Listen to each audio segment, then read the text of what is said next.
Previously on The Bachelorette. So, Anne-Marie, what have you been up to lately?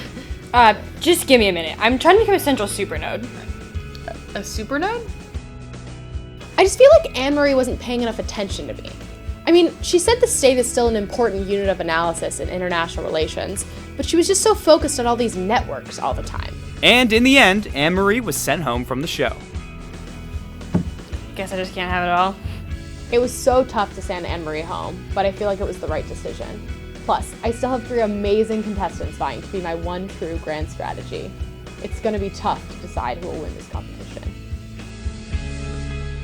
America's looking for a lover. As Lady Liberty enters the 21st century, the Cold War is over, and things are starting to heat up. She's on the market again and looking to find a new grand strategy to help her find her place in the world. And they'll do anything to win her heart.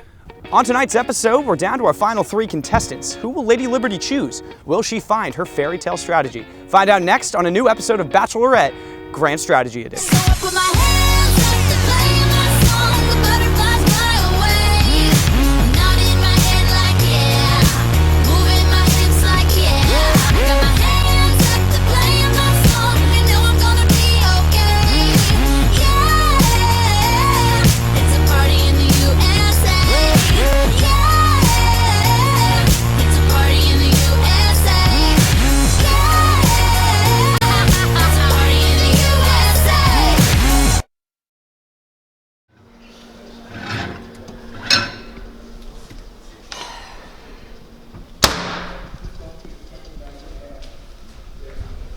Hey, does anybody know what happened to the leftover lo mein?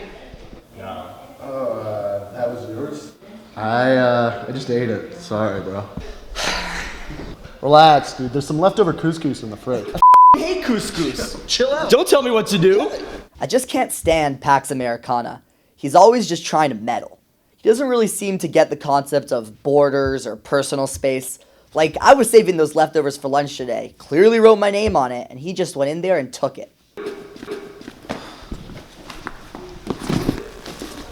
Hey! The last thing I wanted to do this afternoon was get entangled in one of their silly arguments. While they're all busy duking it out over some leftovers, I decided to keep my eyes on the prize and spent some quality one-on-one time with the lady.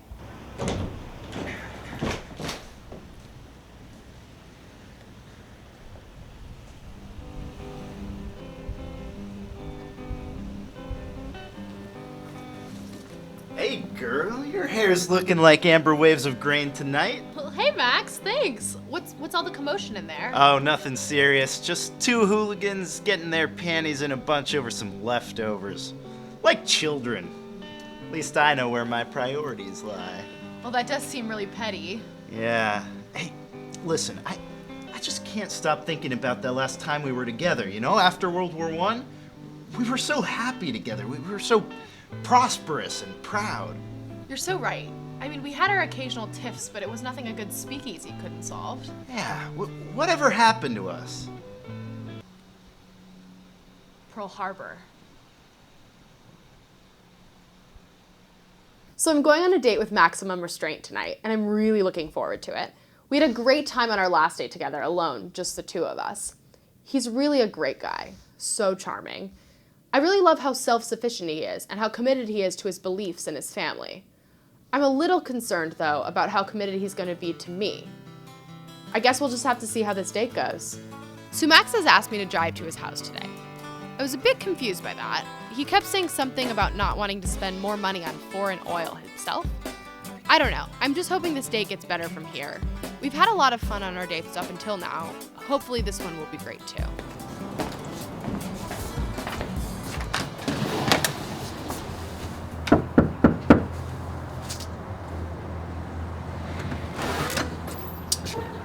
Oh, hey, Lady Liberty. How are you doing? Good. Thanks so much for having me over. Yeah, well, come in. Can I take your coat? Oh yeah, of course. Thank you. Of course. So I decided to make this a classic American dinner with the produce that we picked on our last date together. You know, I just really love eating local. Basically what I mean is growing up in a small town, it really influenced the way I see the world. Yeah. It started off great. He set the table really nicely, and he even pulled out my chair for me like a perfect gentleman. I was really excited for where this was going. So I made us some grilled free-range chicken. I raised it myself in the coop out back, and it's with some roasted potatoes from the kitchen garden. Oh, wow. Yeah. You know, I think self-sufficiency is really underappreciated these days. See, you know, I'm pretty much an expert at all the crafts I've dedicated myself to. I just think everything's better when it's homegrown. Except for terrorism. I like the way you think. Wow, that was great. Thanks. Like I said, local, always better. You know, they import food from the craziest places these days. Yeah, I guess so. Where's the craziest place you've ever been? What do you mean? Like, have you ever been abroad? Well, I went to Vietnam once when I was younger. I'm never making that mistake again. Like you're never going back to Vietnam? No. Or anywhere. I mean, any country could be the new Vietnam if you're not careful. I mean, any international trip could go wrong. And there's just so many great things to do in America. Why do we need to go anywhere else?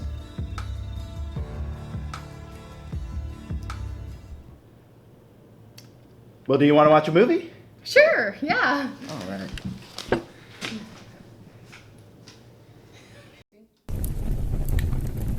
So what are we watching tonight? I rented this new movie, Perks of Being a Wallflower. It sounds really fascinating. Didn't that come out like a year ago? I don't get out much.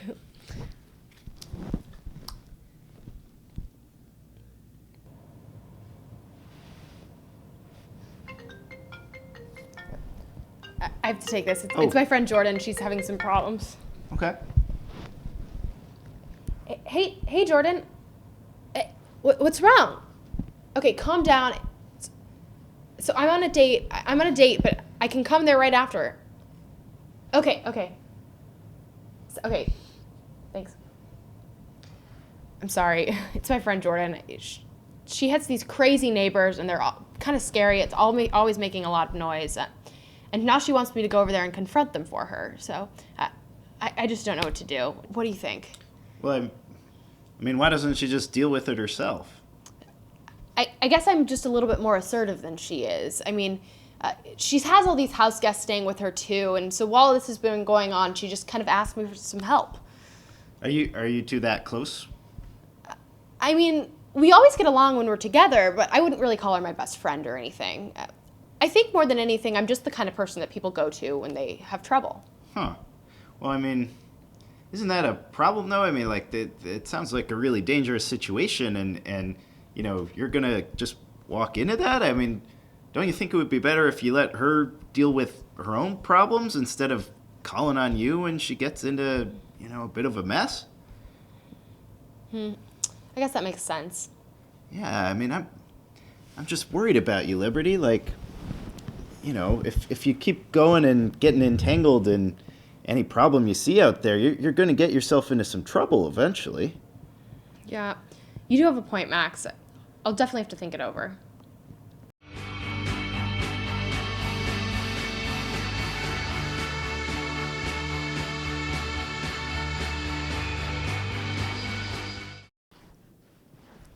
What? That sucked. They didn't say anything about the perks of actually being a wallflower. I had a great time on my date with Max. He was such a gentleman, and it was really clear that he cares about me. He really had some interesting advice for how to deal with Jordan, but I still have some reservations. He talked about himself and his cooking a lot during the dates, but never really asked about me. And he made me drive to his house, which was kind of weird. I'm kind of concerned that he's a little self-centered. If I was in trouble, would he come help me? Or would he leave me the way he told me to leave Jordan?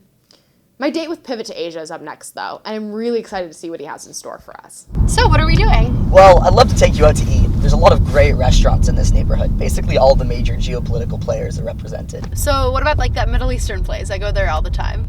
And to be honest, I was thinking about trying someplace new. I've already thrown away way too much cash there. Plus, the management's a total mess. I was thinking we could try one of the new up-and-coming places. I'm a bar owner myself, and I love to be able to see all the new restaurants before they're coming up. Cool. So where are we going? Well, there's a Russian food place around the corner, but I've met the owner and he's a little nuts.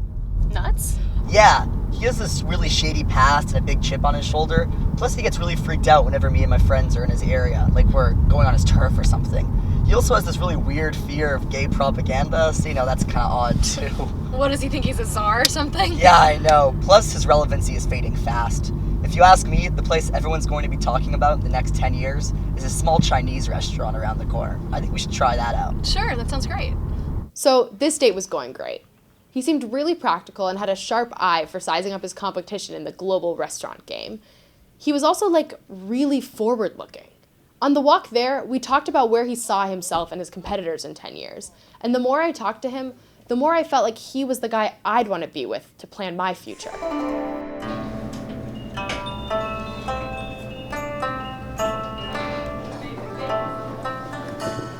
So the best thing about this date is I get to tell you about all the crazy restaurant drama that's been happening around here. Wow, that sounds dramatic. Yeah, it really is. So we're in this cool little Chinese place right now, and a couple blocks away is a small Japanese restaurant.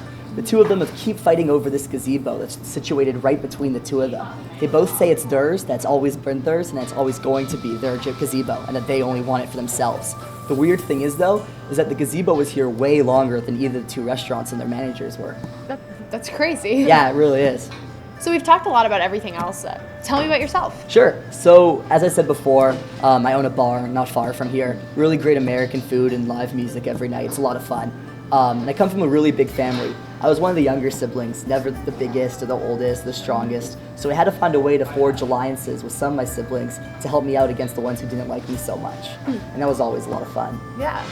The other thing is that I always knew I wanted to get into business. I loved, investing and finding a way to size up the market and figure out what's going to be the new, coolest, biggest thing. And I thought the best way to do that would be to open a bar selling some American beer and great bourbon. That's great. I have an older sibling too. She's a lot older than me though, and we don't really get along. She lives pretty far away. Oh, thank you so much. Thank you. Can I get you anything else? Yeah, how strong is your Blue Water Navy? Oh, that's pretty strong. Most people can only have 2. I sell that cocktail. Mine's stronger. So the date started off going really well. He asked a lot about me and seemed to really care about helping me achieve my goals. Max was really self-centered, but Asia was really interested in talking to me about my career and life plan. But I noticed that he kept trying to scope out all the facilities at the Chinese place. It was like he was trying to come up with new ways to one-up them the whole time, which was kind of weird. Before we head out, I just want to talk to the manager for a second, if that's okay. Okay. Hey, I just want to introduce myself. I'm Pivot to Asia. I own the restaurant a couple blocks down, so that'd be good for us to get to know each other a little bit because we're the two biggest competitors in the area. Yes. And this is Liberty. Nice to meet you. She's a great lady. I hope you guys can get along and work together if she ever comes in here in the future. I think that'd be really good for both of you. Well, very nice to meet you both. Thank you. Thank you for the food. It was great. I never will forget you, my American love. Here, let me grab that for you. Thank you. My friend just texted me. You know that Russian restaurant you were talking about? Yeah. Apparently the line is out the door, and it's really, really popular. They apparently just bought out their neighbor. Wow, I didn't see that expansion coming. I know. Do you think we should have gone there? Well, this actually makes things really complicated for me because, I just talked to the Chinese restaurant and now they know we're directly competing and I want to work together with them. And they've always kind of been a little bit more friendly with that Russian place anyways, I'm not sure why, some old standing tradition or something. Anyways, let me take you back to your place. On the way, I'd love to hear about that health plan of yours. Yeah, sure. So, I'm conflicted. There's a part of me that really likes him because he seemed to care about my life and where I'm going. I'm just not sure I can eat Chinese food for the rest of my life. Hopefully my date with Pax will help clear things up.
These last 2 dates have been so interesting. I can't wait for my date with Pax. He seems pretty different from Max and Asia, though. I mean, I had a great time on my date with Asia. He's so passionate about the restaurant business. I really respect that. Still, like I said before, it's a little intimidating. He seemed so fixated on the restaurants that I almost felt like he'd planned the whole date just so he could, I don't know, spy on them or something. Does that sound crazy? Maybe I'm just second guessing myself. One thing's for sure. I'm really looking forward to my date with Pax this weekend.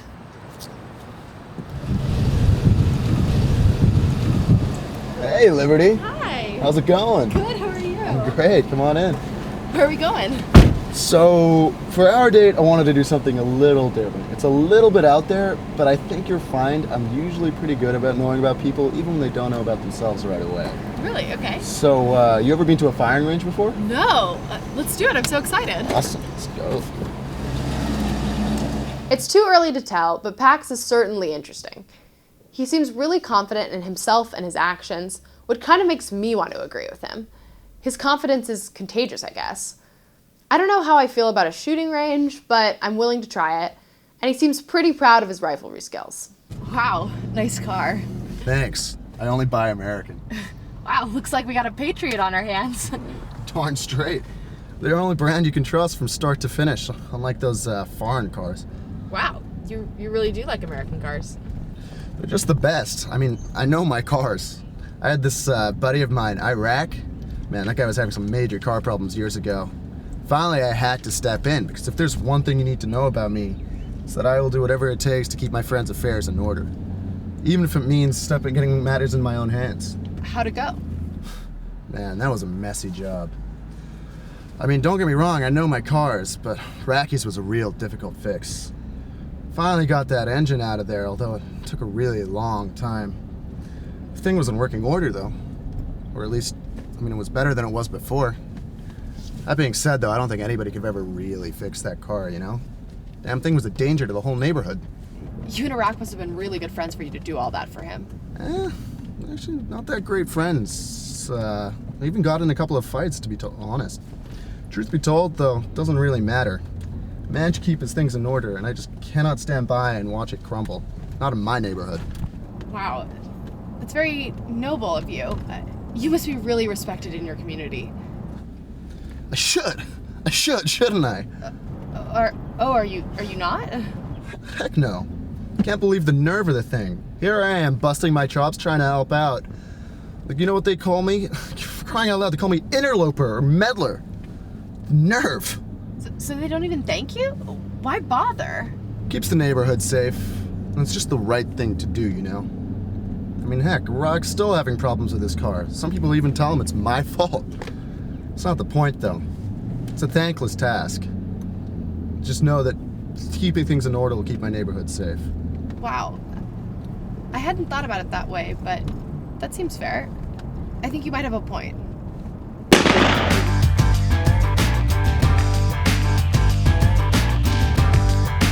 You know, it's funny. I used to be all about guns. Really? Yeah. I mean, I couldn't keep my hands off them before, and I mean, these days, though, I'm just not so sure. Oh? I mean, I still really like them, more than all of my friends still, but, you know, I'm just not so sure anymore about it. Yeah, I mean, you can kind of tell I'm kind of a gun nut. But they deserve a lot more respect than people give them. I mean, I'm all about safety. And I just can't stand to see them used improperly. Heck, more than a couple of times I've taken matters into my own hands when the law isn't enough for people. That sounds terrifying. Does that scare you at all? Nah. Well, only sometimes. But you gotta do what you gotta do, you know? The strong man isn't strong because he does what's right when everyone's doing it. He's strong because he has courage to do it when nobody else is. Well, I like guns, I like the way they look. I like the shiny steel and the polished wood. I don't care if they're big or small. If they're for sale, hell, I want them all. I like guns, I like guns, I like guns.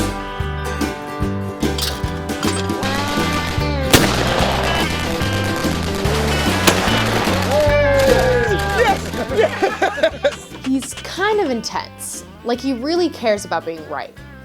Even though it's pretty refreshing to meet somebody who can show that kind of passion without doubting themselves, I'm a little apprehensive about it.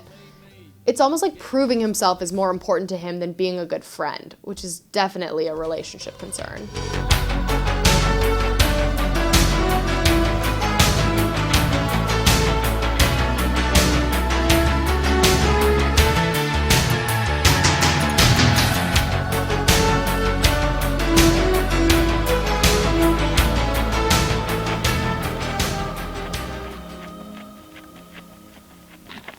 What are you doing?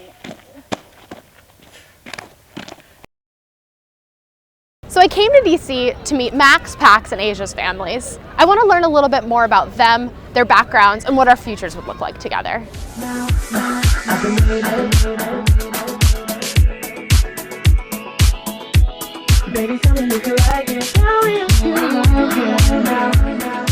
First, I went to visit one of Pax Americana's relatives, Bill Crystal, the editor and co-founder of the Weekly Standard. So tell me a little bit about Pax and his background. Pax has been going strong for 70 plus years since the end of World War II. Is that 70 plus years? Almost 70 years, I guess, since the end of World War II. And has helped create a more peaceful world, a freer world with a victory in the Cold War. Before Pax was born in 1945, America didn't play a big role in the world, and we had World War I and World War II. I think it really is that simple. A world without American strength, without American leadership, even without American dominance, if you want to call it that, is a much less safe world. So I think Pax Americana has been good for America, very good for the world, very good for freedom. Of course, America's made mistakes. Of course, you can go too far, but the risk today is that we're going to be too weak, not that we're going to be too strong. Liberty does well with a strong America. I learned a lot about Pax from meeting his family. Next, I'm off to meet with Maximum Restraint's relative, Chris Preble, the Vice President for Defense and Foreign Policy Studies at the Cato Institute. Max has a long and distinguished history, and he traces his lineage back to the origins of the Republic. Max would say at the outset, look, we have certain core interests that we should defend. We should state what those are very clearly, and we state what those are not just for ourselves, to discipline ourselves, but also to signal to others. If we're not going to play a very active role in this area, you have to. You have to step forward here because you can't count on us doing it for you forever. Our core interest is our physical security, the security of this country, which thankfully is fairly easy to do. We have peaceful, friendly neighbors to the north and south, and we have fish to the east and west. So it's not hard to be safe, physically safe. If you choose Max, it will be good for you, and if you care, good for America, because it will advance your own liberty, your own freedom, your prosperity, your safety, because the alternative is to continue on our current path, which is very costly, which has not demonstrated a lot of benefits, and which isn't supported ultimately by the people who have to pay for it and who have to fight the wars. So I've been having a hard time getting a hold of any of Asia's relatives to meet with. They always seem to be traveling to places like China and anywhere else in Asia. I finally got a chance to Skype in with Sean Brimley, the Executive Vice President and Director of Studies at the Center for a New American Security. I'm really excited to get to chat with him. So what do you think the strengths and maybe weaknesses are of the pivot to Asia? Pivot's great. I mean, he's got a long-term view. I mean, there's a lot of other alternatives that, are sort of more near-term focused. They might be more flashy, but I mean, when you really think about Pivot, I mean, he's playing the long game. He's been around for a while, but as we've been engaged in these two wars overseas for a long time, other strategies have been relatively, near to the horizon. But I think now when we look at the Asia Pacific, we see a strategy like Pivot, and he's quite attractive to us because he represents where the American economy is going to have its most connectivity, frankly where a lot of the challenges are going to be as we think about the next 10, 15, 20 years. And so it's time to invest in this relationship in a different way. A relationship with the Pivot makes a lot of sense because if you're concerned about the stability of the international economy, if you're concerned about the rise of new powers, if you're concerned about multilateral architectures that can support and extend American values, then the Asia Pacific is where it's at. So I just got back from meeting all three of the Strategy's families. It was so fun, but it's making my decision so much harder. Throughout this process, I've gotten to know all of the Strategies really well, and they're all so great. But they also definitely have their own unique problems. It's going to be really tough to pick just one of these contestants to be my grand strategy. To be perfectly honest, I still don't know which strategy I'm going to choose.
Good evening, Strategies. It's been an absolutely amazing adventure getting to know you over the past few weeks. You all have such amazing personalities, and there's something I really admire about each and every one of you. To the point where I'm not even sure it's possible to commit myself to just one of you and fully implement our relationship. Individually, you have qualities that I value that the others lack, but you also have your own unique failings. Maximum Restraint, first off, you're such a phenomenal cook. But more than that, I love that you're such an independent thinker with great internal strength. You don't get bogged down by other people's problems, which is something I've always struggled with. You're a constant reminder that sometimes I need to put my needs before others. You inspire me, Max. But I'm not sure you have the emotional capacity to be in a long-term relationship with me. You were so disinterested when I told you about my friend Jordan. Where's the compassion? I need a strategy whose interactions are more than just transactional. I'm afraid this is just a fling for you. Can we really have a relationship if you're always going to be so self-centered? They say you should only be with someone if they make you a better person. And I'm not sure that'll be the case if you teach me to only think about myself and my needs. I want a life where I can have lots of friends all over the world, and we can learn from each other and grow with each other. And I'm not sure how on board you'll be with that. Pivot to Asia. It's been amazing getting to learn about a whole new part of the world and a whole new part of myself with you. You really seem to get how we're going to grow in the future, and I admire your passion for your ideas. I really love that you're able to try something new and work with people that are dynamic and going places, and I think you're going places too. I'm just not too sure, however, if you're really as smart as you think you are. I noticed it from the second we left the restaurant on our date. While you had put all your chips on the Chinese place being where all the action is in the future, we saw that the other restaurants were making big moves to expand their brand. I just don't want to end up with someone who takes big risks but makes big mistakes. Also, I'm just not too sure I could spend all my time in this one culture. You just seem a little obsessed with Asia and the Chinese, and I'd love to branch out, see the whole world, and have lots of different types of friends and different types of interests. I'm worried that all this time we'd spend together looking at Asia will lead us to not having enough time to do other things that matter to me. In Pax Americana, you've got such a big heart. I love the way you invest yourself in all that you do. You're definitely willing to get your hands dirty for a cause you care about, and I admire that about you. But I worry that you have too many commitments, and are unable to recognize when you're stretching yourself too thin. I worry that you won't have the time or the energy to commit to me. I know you're also a natural-born leader, which is another thing that I admire, but I'm afraid that sometimes you can be overly pushy. You're convinced you always know what's best. I know you're always trying to help out your community, but I think sometimes they feel a little violated by your intervention and find your personality a bit abrasive. I was willing to give you the benefit of the doubt, but maybe that's naive of me. I just don't know what to do. Wait, did she not pick any of us? Cut! Liberty, you're killing me here. We can't afford to wait another century while you make your decision. You're taking way too long, and the viewers have lost interest.